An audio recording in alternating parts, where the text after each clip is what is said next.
This time for real. This one's for the books. Welcome to RSF Radio. I am your host, Joe Monday. I have a special guest with me. It's not PB Geki. It's Geki CP now. It's not Peanut Butter Geki, which is, in my mind, what I always thought, which I know is not what it stood for. but here we are. How you doing, man? Why would you do that? I don't know. It's just it's something that I had always thought and like now can't actually go back to because it's officially changed. So I can't go back on that. I understand. I understand that people are disappointed. I still eat peanut butter casually, but I'm more of an almond butter person now. So yeah, that's your pretty big difference. That's your secondary game now. You're really working on your almond game right now. Yeah, I'm trying to pick a good game, you know? Actually, side note, before we actually get into anything and talk about video games, this is somewhat related to video games. And I know I like to start out the show letting you pitch your stuff, but I want to talk about protein bars right now, like right this second. Protein bar tech. I saw you have some protein bar tech for tournaments, and I was like, I'm on that level. My wife and I make our own protein bars fairly regular. And I was wondering, what's your secret? What's your recipe? Okay, so my go-to in terms of laziness, if I need something to go for a snack, is Cliff Bars from Costco. Super cheap. It's like $18 Canadian for about 26, I believe, which is pretty good bang for your buck. Now, my ideal way of doing it is having energy balls. So basically, the base would be oats, cocoa powder, cocoa nibs, like cacao nibs, like cacao the actual nibs, cacao nibs, I put Vega powder. People might not know what those are. It's not like, we're not talking chocolate. It's not chocolate. It's like these little tiny pellets that they to the people that are too basic to understand, it's mostly like dark chocolate chips, if you could imagine. But that's better. Like the most basic explanation of what those are, and they're extremely bitter, but they go well mixed with other things. Okay, go ahead. Yeah, and then of course I put Vega powder because not only I'm a Vega main, but that stuff is amazing. And I don't get the sport version; I get the green version, so I get more nutrients from vegetables and whatnot, and more minerals. And then I always add either peanut butter or almond butter as a base because you need something to have it stick together. So you don't put too much, but just enough so when you smush it into a ball that it kind of stays that way.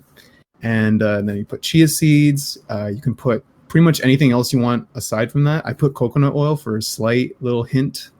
And with the chia seeds, freaking amazing. With the chia seeds, do you pre-soak? No, I do not. I go raw. Ooh, okay. It's dangerous. It's dangerous. But I wait a while before drinking water after eating it raw. Because I learned the hard way that they explode. Well, so if people aren't like familiar with what's actually going on with chia seeds, remember like Chia Pets? It's the same shit. Except you just eat the seeds raw and it's like actually really good for you. However, what you have to watch out for is that they're just thirsty for water. They'll dry you up if you just eat them raw. But what you do is you can soak them, and then they kind of like get a little bit slimy, but they're fine to put in. Or if you have something that's like, if you're putting them in something that is like has a lot of water in it, then it might absorb all of that and kind of cut that like danger of really dehydrating yourself. Yep, exactly. Actually, my daily meal, Monday to Thursday at work, is the night before. I take a mason jar, which I've collected a bunch from eating pints of ice cream through the last couple of years. Wait, hold on. What ice cream puts their ice cream in mason jars? So you can buy a pint for $10 from this place called Ernest Ice Cream in Vancouver.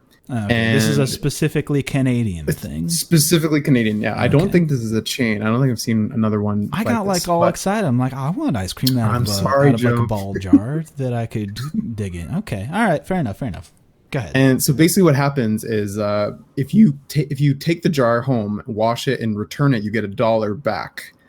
But I used it one time for chia seed pudding, and ever since then, I've collected at least 5 or 6. So I have 5 or 6, and I refuse to return them because they're just too damn useful. So basically, I take chia seeds, about just enough to make a thin layer at the bottom.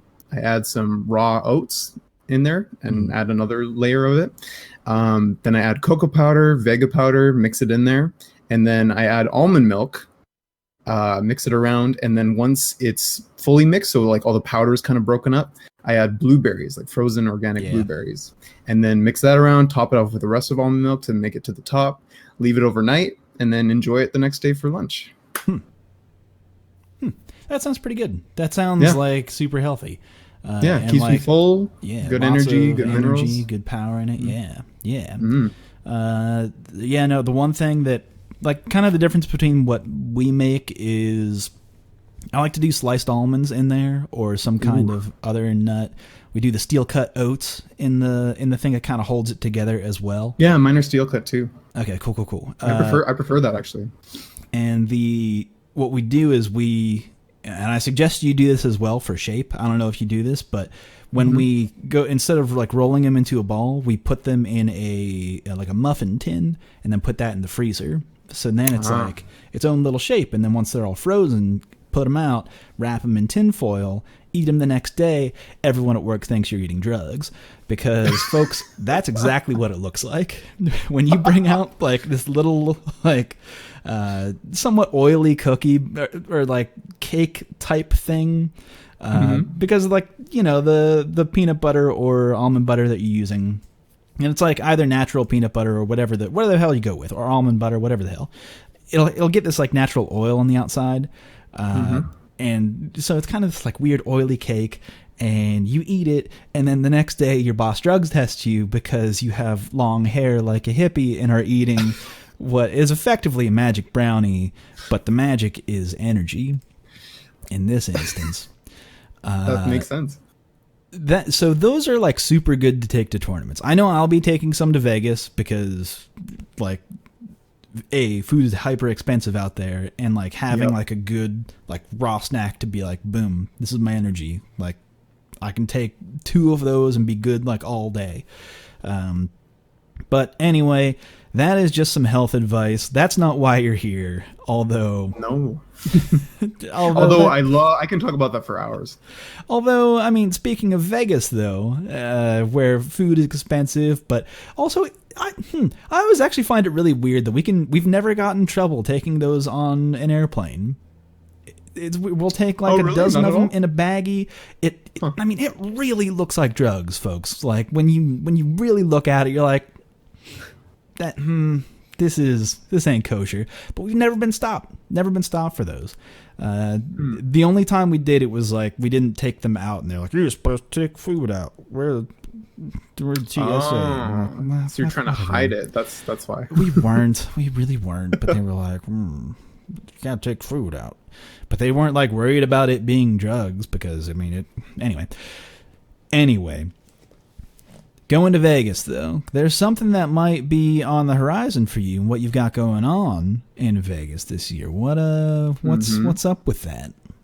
So, for the first time, I'm running an Evo tournament on the side for Fighting EX Layer. Dang. I've never done this before. I've never used Smash GG. Holy crap, it's complicated. It's because I've only used Challenge before. Using Challenge to Smash GG is like you're in another career. Like you've gone from McDonald's, working at McDonald's, to now working at a lawyer's office, and you're like, what am I doing here? Do I belong here? Yeah. You're not wrong, because on Challenge it's like you can do whatever, man. It's cool. You wanna eat a burger during your whatever, man. Fuck it, I don't care.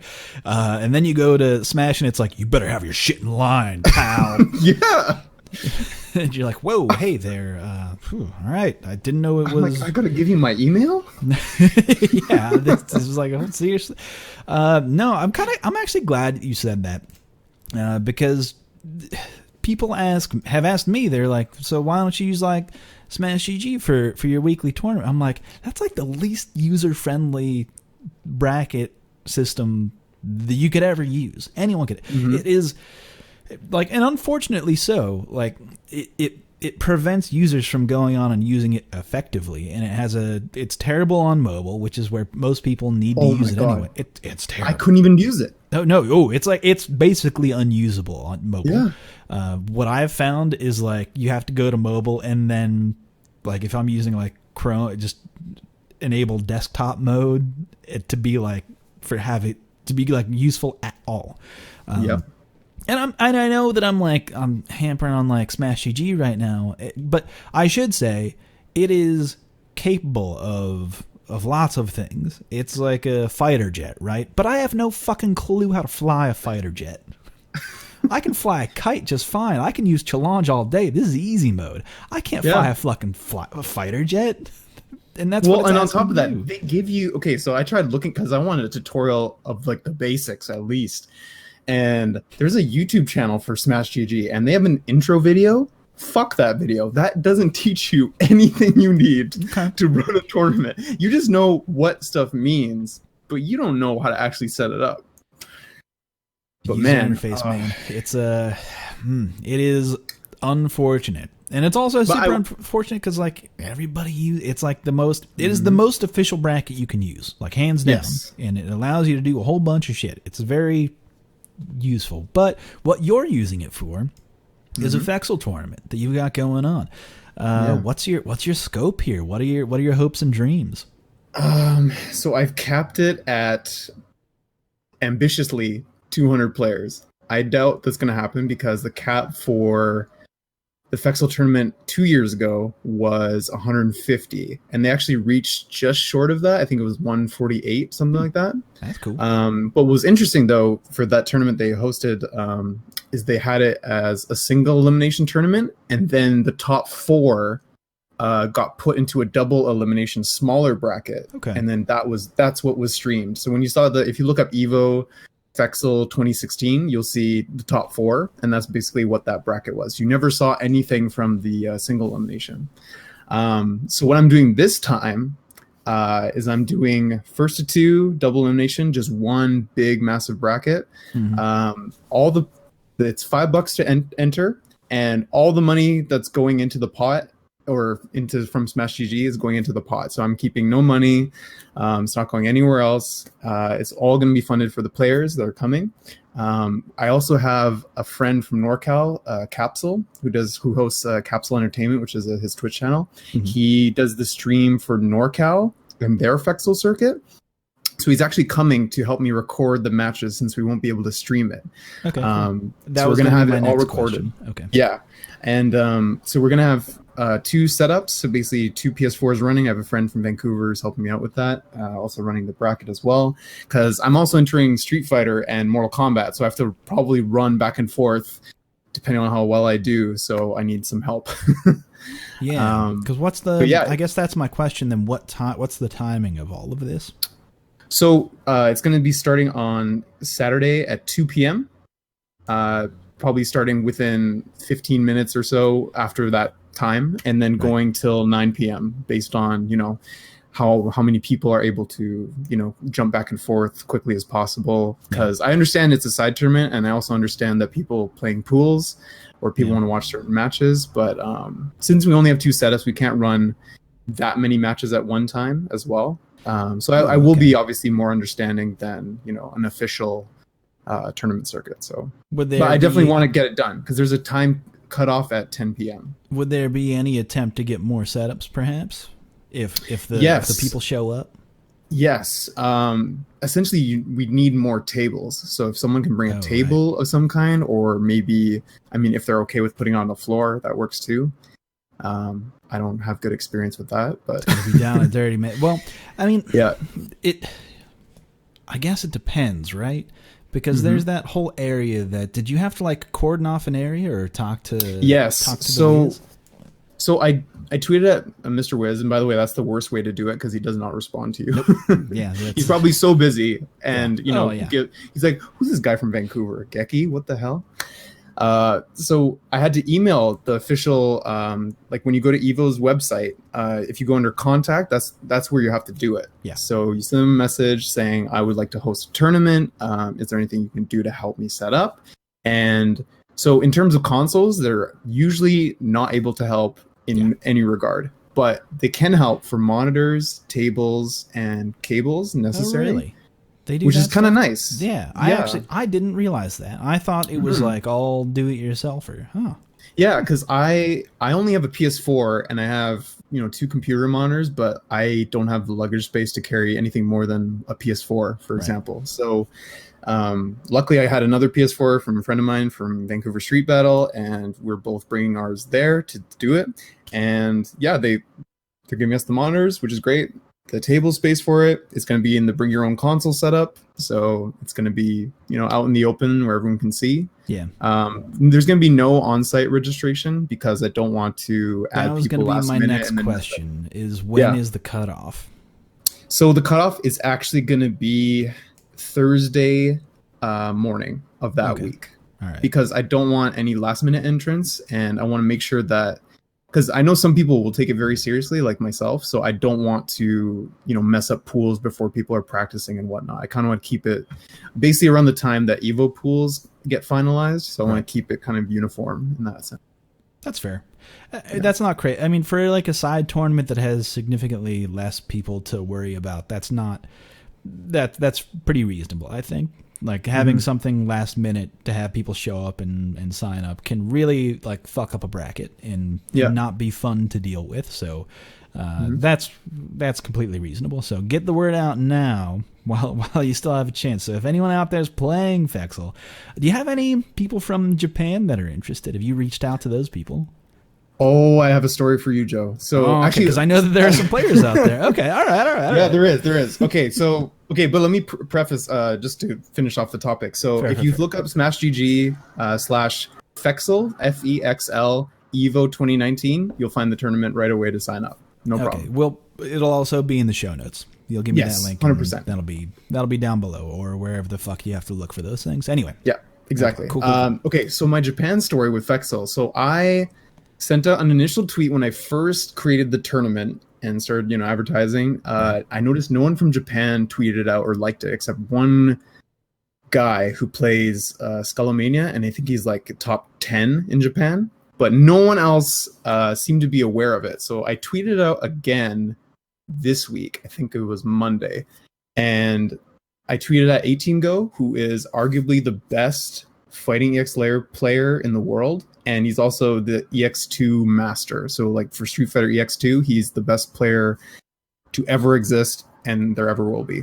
So and he runs the Fexel scene in Japan. He owns Fexel Tokyo, which is basically the Japanese stream, and they do locals, they do tournaments. They're the ones that hosted the Evo Japan tournament that happened last year. Oh, right on. Which is amazing. It was crazy. All first to one, single elimination. Like, if you want Co-op Cup levels of hype, you watch that tournament. Honest, there is some. This is kind of an aside, but there is something about a first to a one and done single elimination tournament that I think is exciting. There's some excitement that can be there's almost like once a month I think to myself, I should run a single elimination tournament. It's really fun. At some point, just out of nowhere, be like, hey, this week, single elimination, come ready. But anyway, so go on. Yeah, so I tweeted out to 18Go and his Fexel Tokyo scene, and to other people like Zero T, who's another top Fexel player in Japan. And 18Go tweeted at me in Japanese. I had it confirmed by 2 people in the Fexel Discord to make sure what I was reading was accurate, because Twitter Translate can be misleading sometimes. Oh, Google Translate can be hilarious. It's like exactly. It can be incredibly awesome.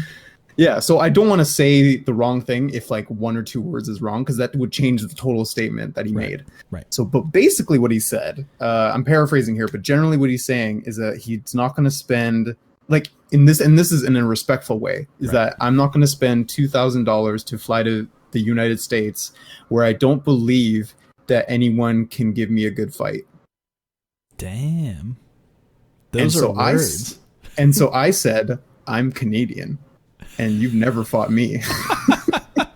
And now he's yet to reply But Zero T, which is a good rival of his, liked it. So I know he saw it. I don't think he's going to come because I wouldn't want to spend $2,000 to be disappointed potentially. Yeah, but that's completely reasonable, honestly, because like the winnings probably wouldn't reach that amount even. So it's like, unless he already had plans to go to Evo, that doesn't really make much sense. But I mean, for the other people who know him that would be coming here, maybe it makes more sense for them. 100%. But the thing is, I truly believe that I would, at the very least, put up a close fight. Because I played with Justin Wong a lot, actually, in the last couple months. He's always up at Van Street Battle. I see that guy traveling all the time. And he thinks I'm good, which if Justin says that, I'm like, are you kidding? He's good. I don't know if you guys know, but Justin Wong is very good at fighting games. He's like one of, if not the most important player in the U.S. Historically, let's say, like of all time, arguably. But anyway, go on. So you've got Japanese people maybe interested in coming. There's probably some that have signed up maybe already at this point. There is already one that signed up. I don't know if he's from Japan. His country is listed as unknown. And there's actually another player I recognize, Cookie, who was one of the first people to play in the launch tournament. And I found out that this person, Cookie, is a cosplayer, and I believe he had a moment on when Gutex and Mike Ross were doing a cosplay contest. He was the one dressed in the black Chun-Li costume. And he did the full-on like Chun-Li kata to win the cosplay tournament. And I put two and two together. I'm like, they're the same person. Same guy. Weird. Yeah, it's amazing. Funny how that works out.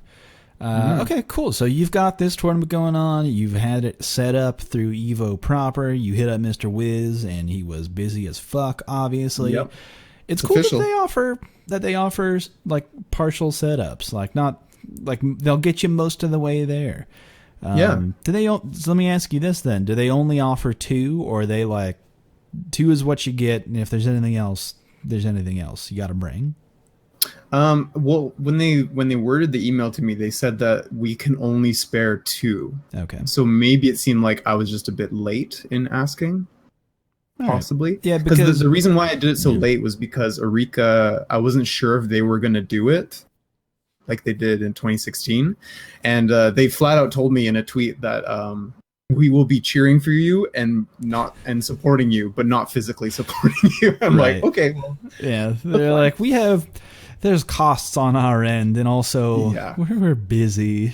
Yeah, like, they also have Area coming out soon, so hopefully they're putting their resources towards that. All right, that's cool. Yeah, because I've kind of fallen off the news on that. What was that? Come again? So Area is basically the last Street Fighter EX character that is missing from the current Fexel roster.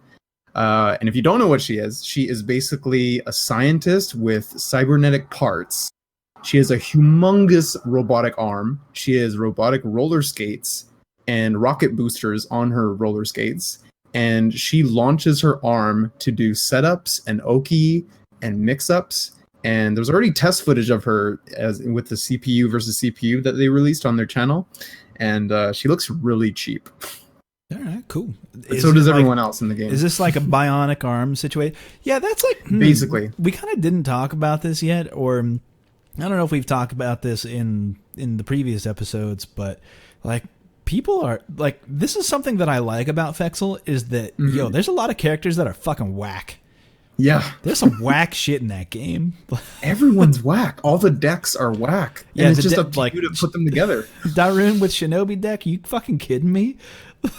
Like I'm invisible grappler that can guard break you for an unblockable overhead. Excuse me? Yeah. An unseeable high-low command grab mix-up? Yep. All right. Well, what's good though video is that games. Once you do something, he does appear. Like if you press a button, he stops being visible. But by the time you do the command grab, you can't. It's too late. You already grabbed. Yeah, too fast. Too fast. Too fast. I love it. No, man, there's some fucking whack characters in that game. But that's kind of that's what makes it fun. I mean, I had Lucky D on last week's episode talking about, I mean, he agreed. He's like, I like broken games. I like the tier list to be whack. I'm like, yeah, man, I agree. I've said that on this show before, and I'll say it again. 100% true. Broken games with broken characters, but it's like almost every character's broken in that game. Yeah. Well, because that's what's interesting, because I find the tier list is so close that there's only like one character in the entire game that is almost too honest, but even he has some BS that you can abuse. But the thing is, like, it's like that whole saying, like, if everyone's broken, then is anyone really broken? Yeah, fair. You know what I mean? Yeah. So, I mean, at the end of the day, because on top of which is that you can pick any deck you want as well. So a lot of the times, if you feel like you're struggling in a matchup, you can always switch decks as well. So a lot of the time, it might not be the character you're having trouble with. It might be the person's deck that they're using, right? So you can just, instead of changing characters, just choose a different deck. Which I feel you can't really do that in other games. You kind of have to pick another character, or you have to get much better than the other person at the matchup, for example. So. It really does change how you play, honestly. It's not like V-trigger selection where it's like you actually only have one V-trigger. Yeah. Like it's to compare it to Street Fighter V. It's not like Street Fighter 4 where it's like you might switch between ultras. You might, but it doesn't necessarily affect how you play the matchup. That 100%. game has things that totally change how your character, even like how you run mix-ups, like how you do Oki. It's completely different. But anyway, that's cool. Looking forward to the Fexel Torm that you've got going on at EVO this year.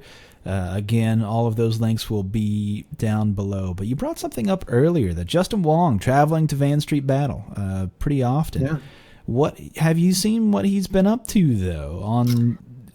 That's Justin Wong is a businessman. He is.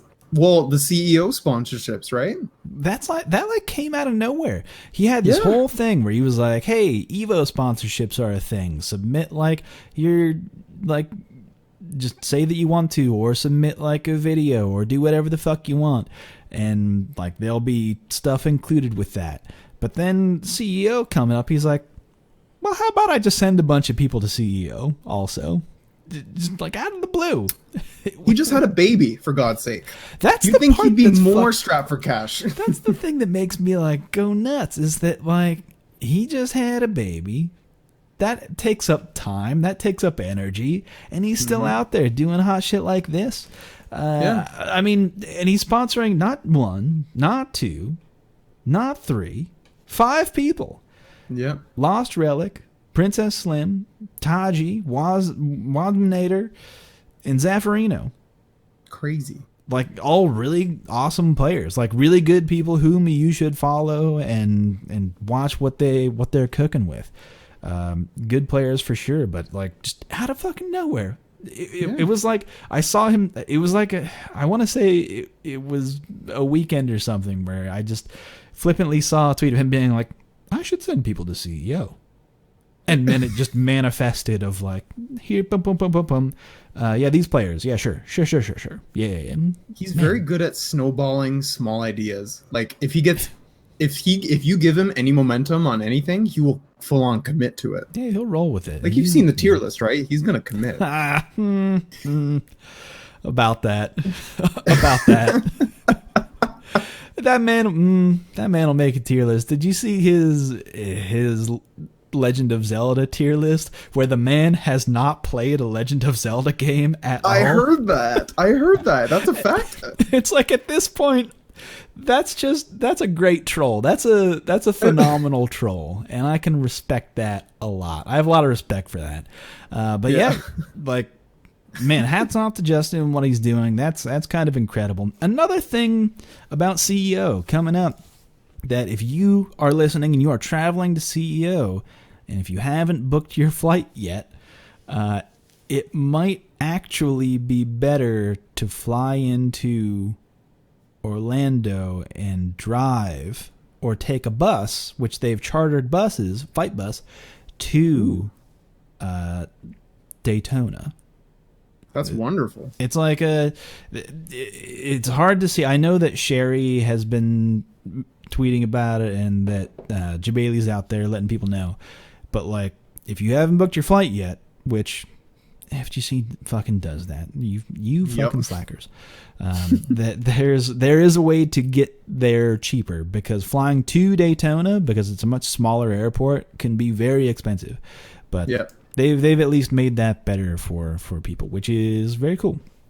Can I give you a quote, Joe? Yeah, just for everyone to use in any context. FGC is lazy. That's accurate. That's like 100% true. Like, no context needed. They're lazy. That's just a fact. And if you think to yourself, "I'm not lazy," prove it. Yeah, honestly. Sign up for Fexel. Prove it. Fuck yeah, man. Early register. I dare you. Early register for any tournament you've ever gone to, please. I dare you. I double dare you. Make any content. It's like fucking a weird thing where people. Can I tell you the worst excuse I heard when I was trying to set up my one of my first Fexel tournaments? I was running at Vancouver Street Battle. Go ahead. The guy told me flat out, he's like, "I don't want to guarantee what I'm going to be doing later in the day." I'm like, "But you asked me about the tournament." I want to keep my options open, baby. Who knows? I'm like, who knows what'll happen? Freaking marriage, man. What are you doing? I can't commit to this. You kidding me? Man, we also have commitment problems. I've seen you guys go to character select after losing the first round. I've seen it. Don't think I do that too. I'm using Ryu now. I'm like, should I use Ryu in this matchup? I don't know. You fucking idiot. What is your fucking problem? This Vega main. Hold on. This Vega main just told me that his secondary was Ryu. What are you on? Joe, you don't understand. When you parry what did Vega do reverse, to your brain? What is wrong? What happened? Are you okay? I can't play Ken because Ken's fireball sucks. And I need someone with a DP.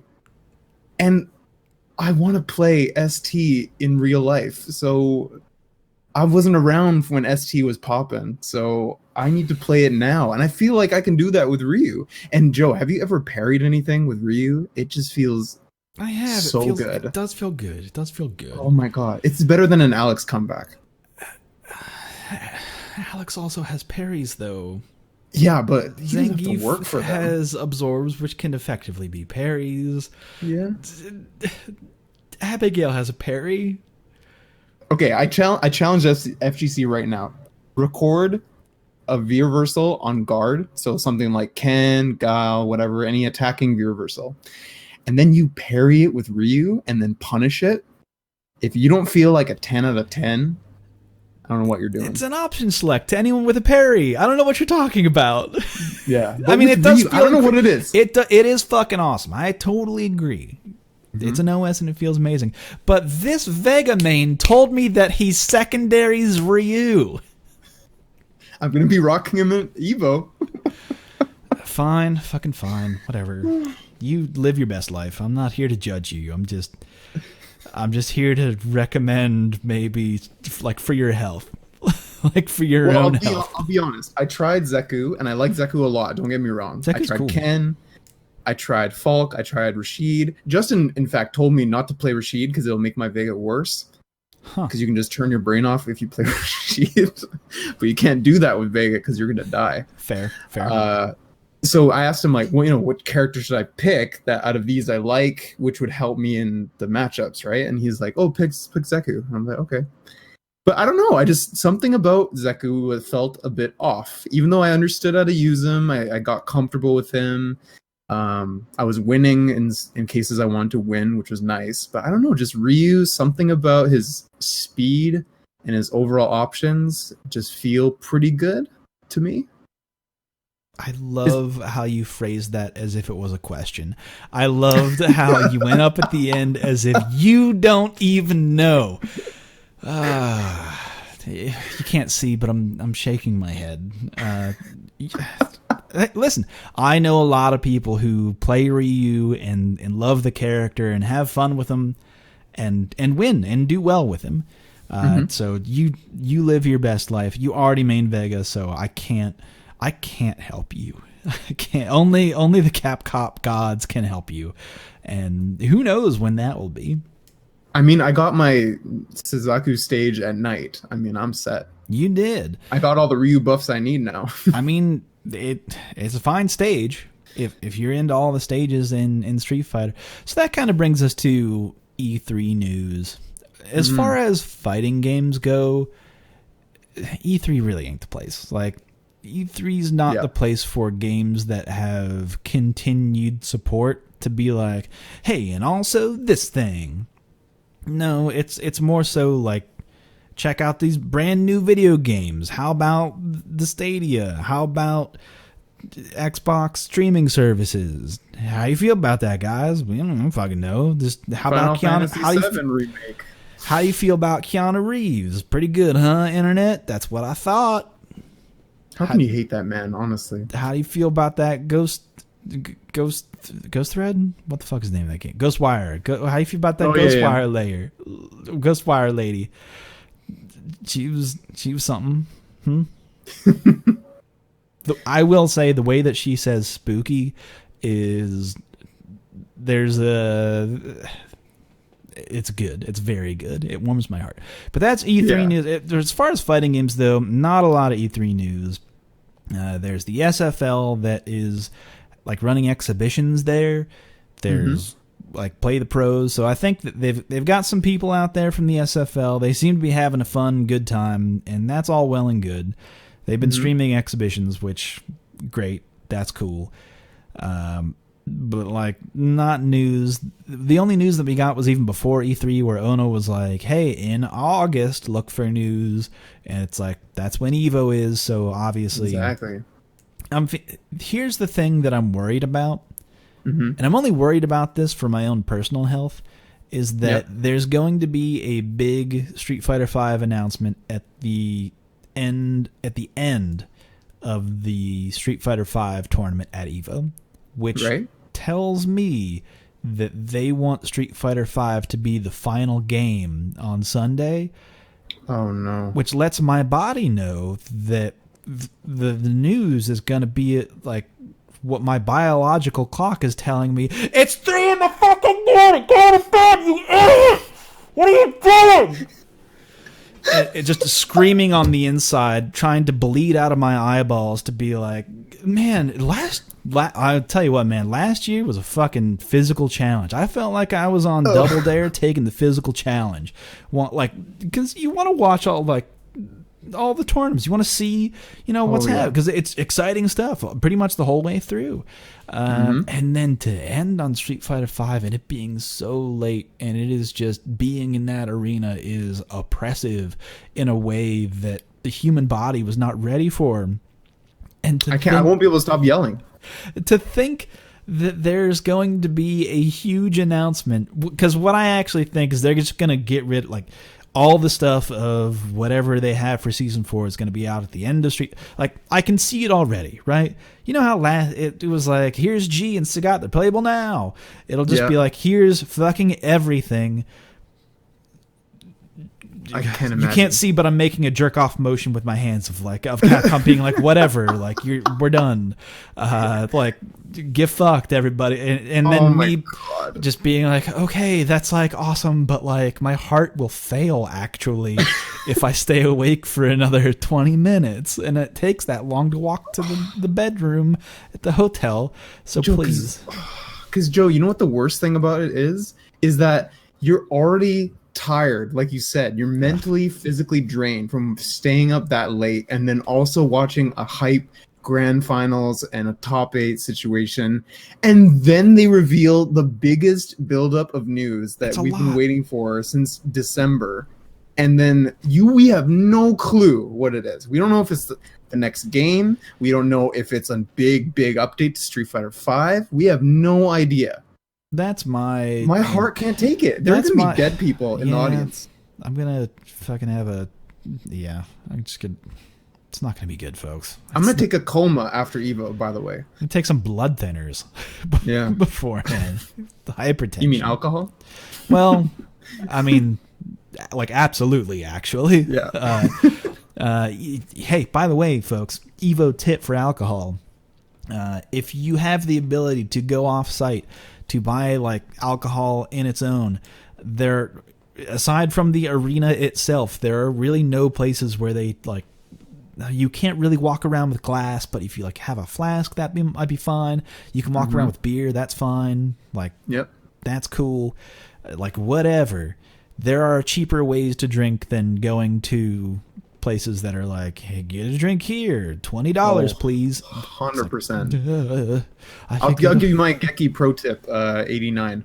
So I buy all my alcohol in the duty-free section right before I get on my flight. Damn, okay. Because that's pretty damn reasonable. It's in your own currency, so you don't have to spend the money that you're bringing over if you're traveling internationally. And then you just put in your carry-on and just enjoy it when you get to a hotel room, and you ration it out through the weekend, And if you can't carry it in the carry-on, get it at the airport you arrive at? Could you do that? Yeah, exactly. Yeah, you can. I feel like if you're flying international, you can't do that. Because usually the way that airports work, it's like you come in through a secret entrance where it's like, you got to go through customs, bitch. And yeah, right. You don't get to go through where like all the shops are. Like some airports are weird. I can't remember if Las Vegas airport is like that, but the whole thing. Anyway, whatever, man. I'm just expecting them to drop everything and just say available today, or tonight, available now. You know what would be messed up is if they say it was available last week and we didn't tell you about it. No, because people would know. Wow. People would know. I know. They would know. But can you imagine? You can play Kage in your living room right now. No, that is the best. One of the best. It's very. I can't understand how he's so confident. It's so good. It's so good and pure, and I love it. Anyway, that's about. So, I mean, there's no other.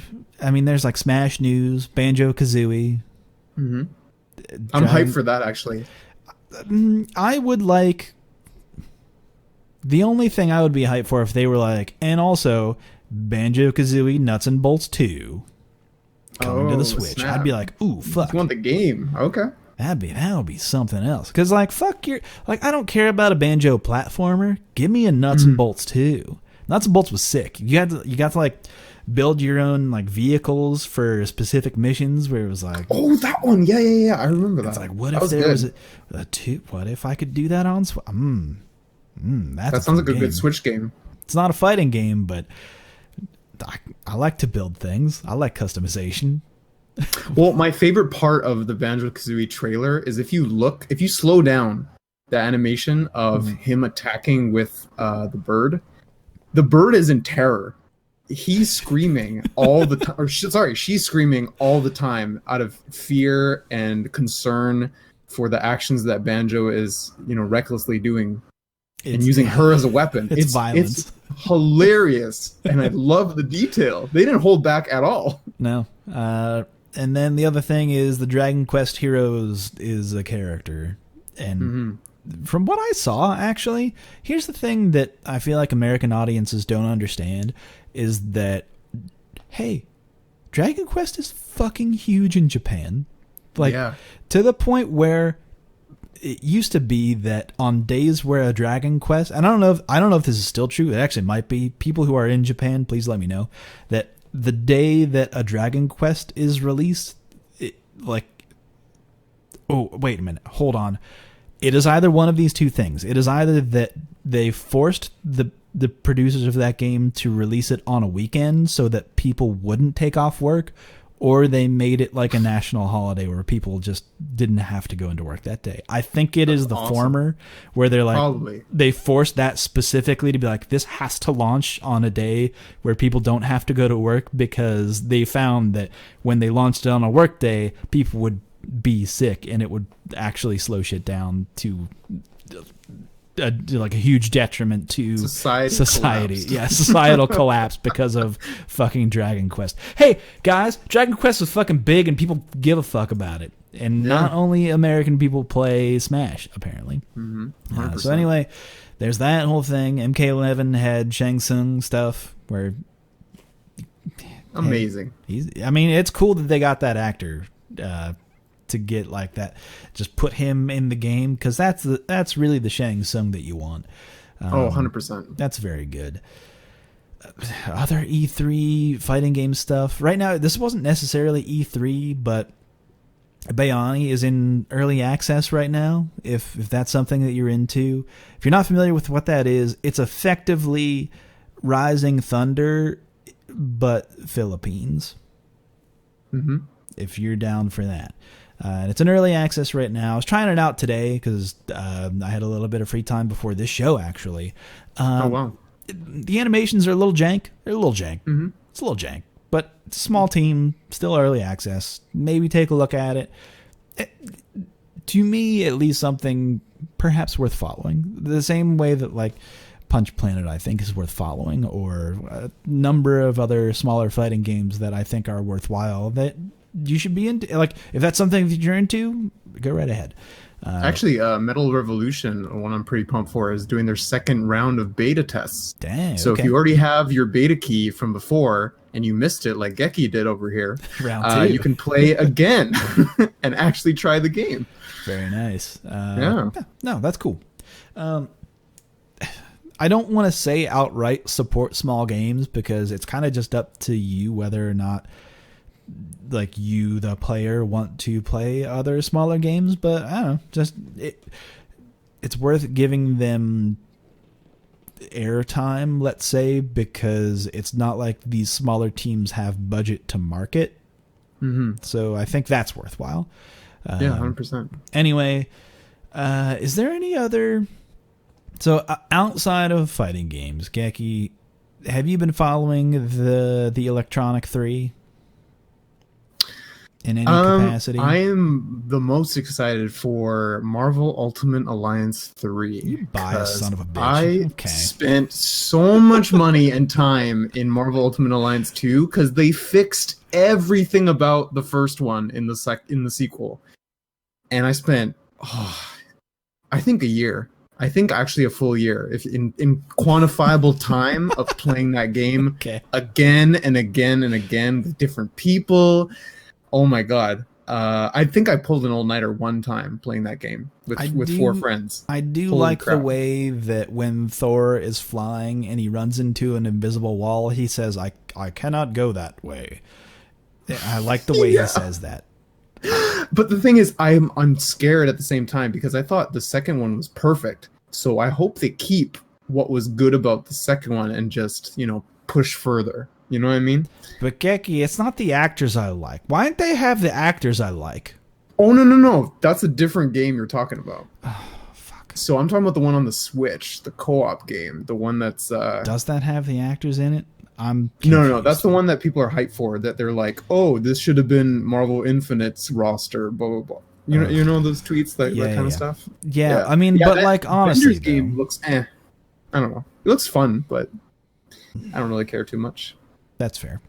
But I mean, yeah, they don't look like the actors, but who cares? I mean, honestly, though, I mean, you know how much it costs to get the likeness of everybody? Yeah, honestly. All right, that's good. Anything else that you've got your eye on? I'm trying to think here because I'm just excited for the future, to be quite honest with you. I did forget to try that one fighting game I was excited for. I can't remember the name of it now, but maybe someone can tweet at me. But it's the one with the 2 giant robot fighting things, and you fight in a big city. It's kind of like King of the Monsters, but are you talking about Jeff the Hero? It's like Gundam style. Yeah, hold on. You know what I'm talking about, right? I know exactly like what you're talking City about. Rumble or something like that. Yeah. I can't remember. Oh, hold on. I should get this right because Jeff's cool. He's a cool dude. Hold on. We're gonna do some live live Googling, but not really actually. Because it really reminded me of like a combination between like Gundam combined with like Zone of the Enders. Yeah, no, that combo seems really nice. It's real good. It's real good actually.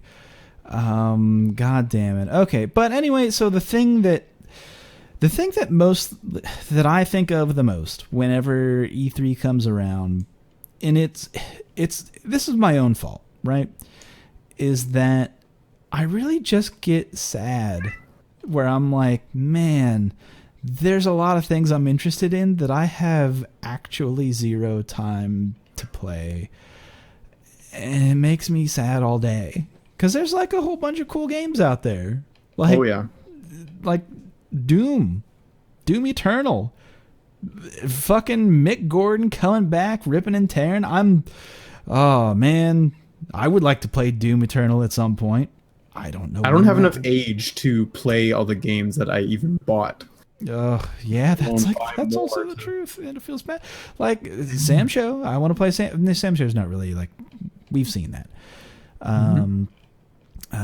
But like what? Like I see Death Stranding, and I'm like, yeah, I would like to hang out with Mads Mikkelsen.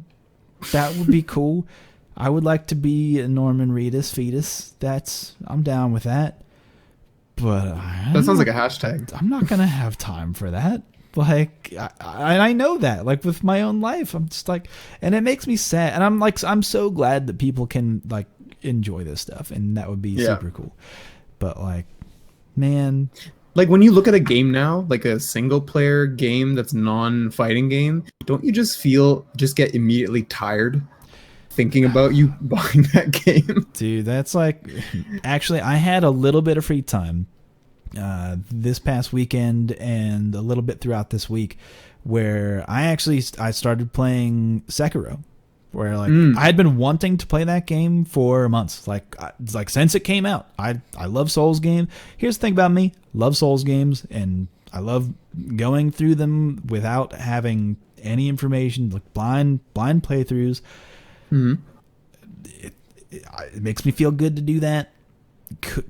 I just got around to it, and it's been like months. And wow, I don't know. Like, there's part of me that's like, I'm glad that I now have the time to do that. But at the same time, I'm like, man, fuck. Like, my life is bad, and seeing cool shit come out, it makes me happy, but also sad on the inside. I'm like crying on the inside every time I see some cool shit come out, where I'm like, ooh, Watch Dogs, huh?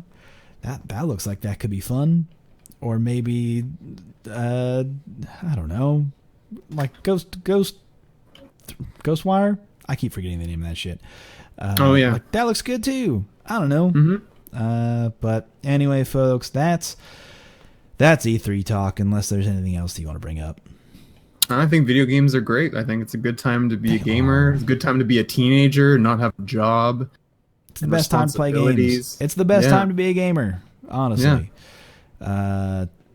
But anyway, I've been scrolling through. I cannot find the name of this fucking game. It exists, and I will try and find it before the end of the show, which we're coming up on. Do we have anything else we have to talk about? Oh my god, my castmates are gonna kill me. But Beyond the Fist is an FGC show that only talks about Street Fighter League, and we follow it every episode and talk about it, analyze the crap out of it. We have highlights that we cut to that no one else does when they talk about analysis, aside from maybe Sajam. But we are so professional, so pro. We have a diverse roster of characters, including myself, and it's a damn good show, I think. And I really wish Capcom would pick it up and drop James 10 and Ultra David. Dang. Just saying. Not that they're bad people, they do a good job, but it's not the same level. What I will say about that is it's cool that you guys are doing coverage for that, because it feels like no one is there. I mean, we've kind of talked about it on this show a little bit, but that's like kind of a side thing. Not the root of conversation here, but that show is dedicated to. There's a lot to, honestly, watching that. There's kind of a lot to talk about. Like, there's a lot of really cool player interactions and like mind games going on that just haven't made their way to public discourse, honestly, in a weird way. Yeah. I don't know. Oh, Joe, by the way, Mech Brawler Override is the game. Okay, man, not the game I'm thinking of then. Yeah. Or maybe it is. Hold on. Mech Brawler Override. It looks amazing. Yeah, this is very good. Oh my god, graphics, the animation, it's like Metabots, but if you gave them all steroids. Okay. Yep, it is Jeff. Yeah, that's Jeff Life on Twitter. Follow that dude. He was sending out codes for Mech Brawler Override, which their Twitter account is Override MCB. That game looks dope. Also, yeah. I'm sorry, Jeff. I'm sorry about that. I'm sorry about the slip of the brain, because it's hard. Thank you, Jeff, for making this game. Well, not me. I don't know if you remember, but being part of that team or whatever. But anyway, folks. Okay. All right, that's cool. Cool. Other fighting game stuff, not much else. So you guys running a podcast? Well, I say it's more of a show, I'd say, because it's not really a podcast. Yeah. You know what I mean? Yeah. Because we have a script. Ooh, you guys got fucking scripts? Yeah, we hand it, like, the people like me, Mortzy, and Splice Helix kind of like improvise sort of on the spot, but then Toga is like the brainchild and like the genius. He's like the man behind the curtain, you know? Damn. Like he's the one with the big bald head, like the Lex Luthor Brainiac style. Okay. Just pulling cables, pulling wires, and just, you know, he's the one carrying the show, in my opinion. All right. I didn't know you guys had scripts. So smooth. Yeah. On this show, we don't have scripts, but if we did, we'd be out of scripts. We got nothing else, folks. That's basically a show. There's not a whole lot of Street Fighter news. It just is what it is. I could talk about the Samurai interview that he made some interesting quotes, but I'm sure you'll talk about that on your show. We talked about the Jay Wong sponsorship. Patrick Miller also has some good writing. If you don't follow him, that's Pat the Flip on twitter.com. He just released some good stuff about staying motivated, which I'll include that in the show links, but it's really just worth diving into, especially if you don't have a local scene of your own, just something to really bite into and stick around with fighting games if that is not something available to you. But that's a show, folks. Actually, can I make one point, though? You may. So for the Ryu stage, I see a lot of people knocking it that, oh, you're just giving us the night version. What is this? You lazy? You just turn off the lights. What are you doing? It's actually much more complicated than that to make something nighttime.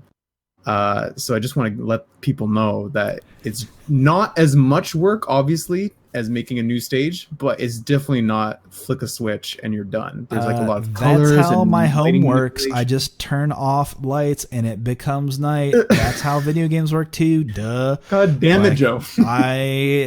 I'm a very smart developer. I have many years of experience of flicking off light switches. You just flick the light off, you dummy. What are you talking about? You have to change lighting? That's just a slider. You put it down to the bottom where there's no light, and you become night stage. Well, I mean, I can't argue that. Kind of side note on that. I know I kind of jokingly said this earlier, but I actually am interested in the Stadia and what that means for fighting games, because I know that they're pushing fighting games.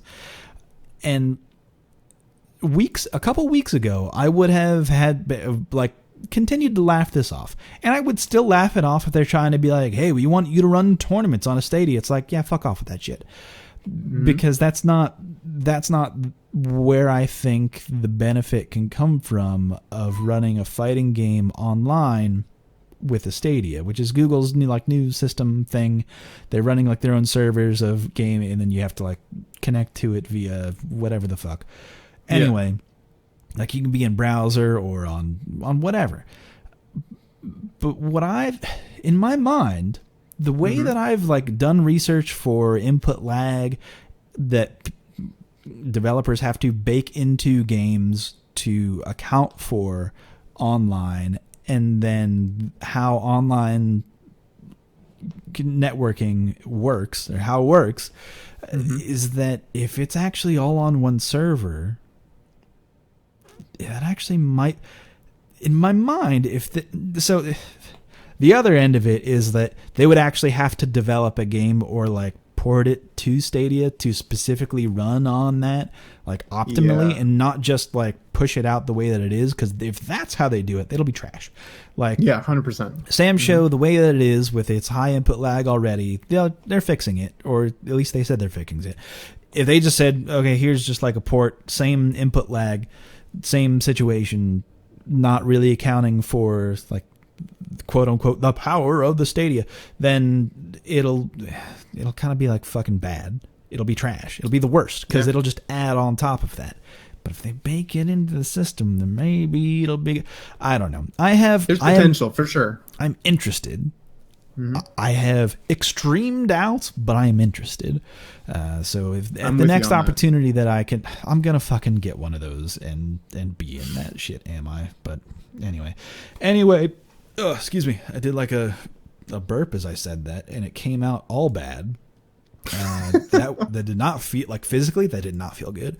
Anyway, good thing it's not the year 2050 where smell-o-vision is incorporated into podcasts. Next E3.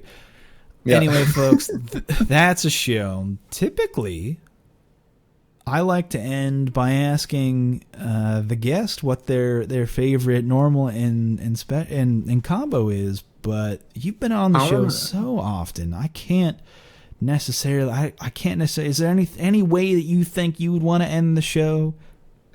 I want to ask you what's your favorite normal attack and combo in any fighting game. But actually, in honor of Fexel, I want to ask you what it is in Fexel.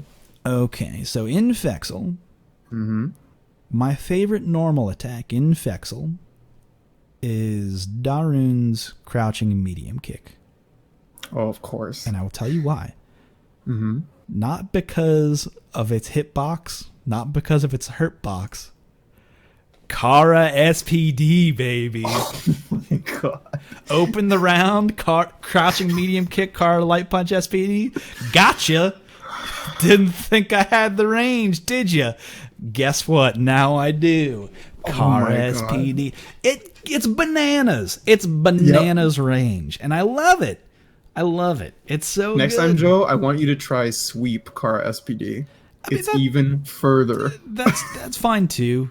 It's harder because no, I understand. The cancel range, but like crouching medium kick, you throw that whenever. It's like boom, gotcha. Didn't see that. Like it. Oh, it's super good. And it's so good.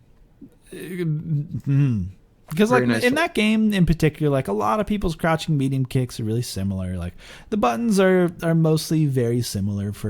There's obviously variations of that, but like the utility of normals is pretty normal. But to me, Kara cancel out of the startup with that crouching medium kick, boom, it's so good.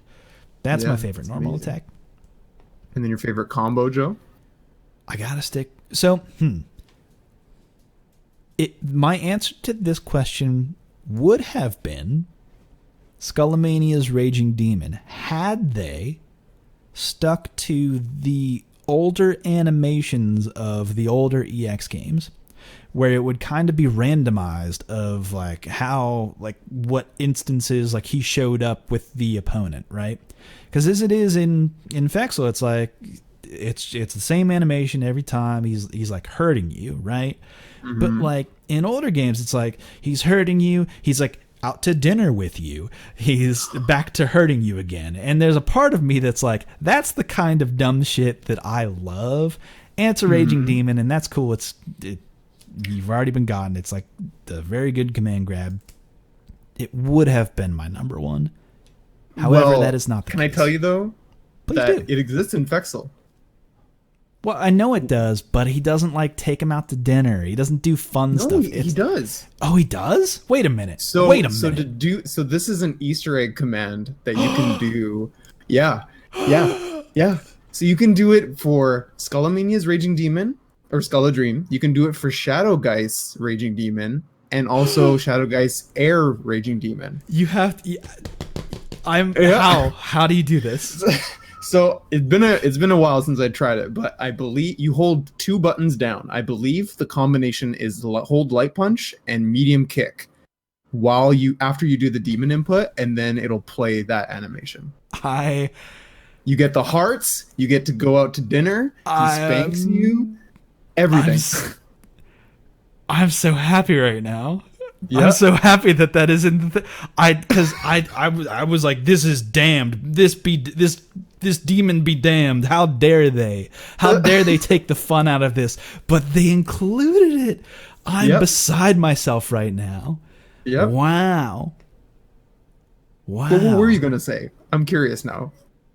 I was going to say, Darun, any way that you can combo into the hump, into the intro bridge, the bridge. When you hump them, when you give them that hump, and you can do that any number of times. 2 is fine. 2, or however much meter you got, baby. I don't care. 3 times is good. Hump them. Boom, right up into the air, and then ending it with the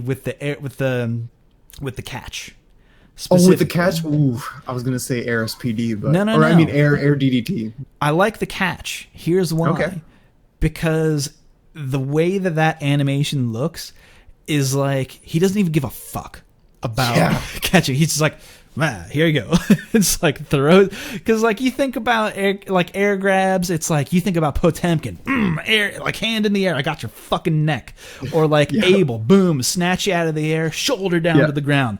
Darren, sack of potatoes, like here you go. I don't want to touch you. You don't deserve my hands, but I'm gonna lightly throw you to the other side. It is like, if you think about I think about the physics of it, where I'm like, he's actually softening the blow from like, they would have reached like terminal velocity at that point. They're so high up in the goddamn air that he catches them and just goes, oh, here you go.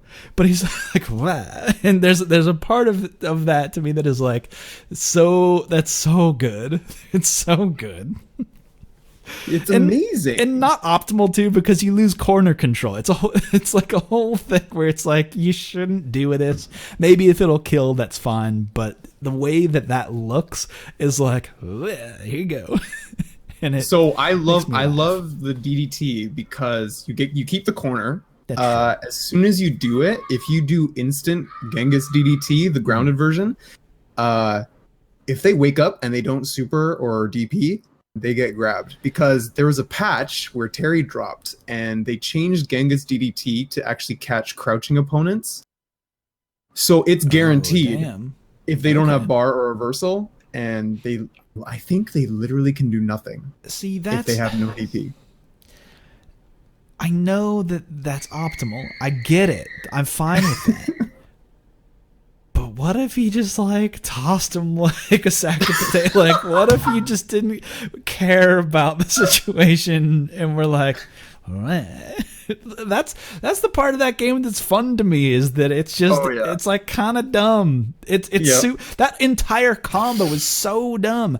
He does the power bridge up, and then it's a very powerful bridge. It is extremely powerful. A village could cross that bridge, and it really doesn't do that much damage. Unless you do the loops on it, of course. It's a whole thing, and it warms my heart. But anyway, folks, that'll be a show. Geki, is there anything that you want to share before we finish up here, or where can people find you, or what you've got going on? So on my channel, I have a YouTube channel with Vega content, Fexel content, just general fighting games that I like and support, under Geki_CP. My Twitter is the same. Twitch is the same. My Discord is the same as well. I don't know if you can add me that way. I have my own personal Discord, actually, so you can join that as well. You can send me a message. I can send you guys an invite.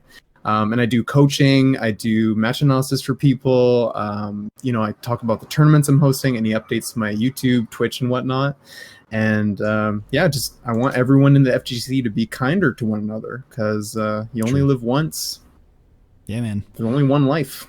I'm in full agreement. Just be supportive of each other, because we're all we got. The FGC is very small. We rely on each other to stay alive, honestly.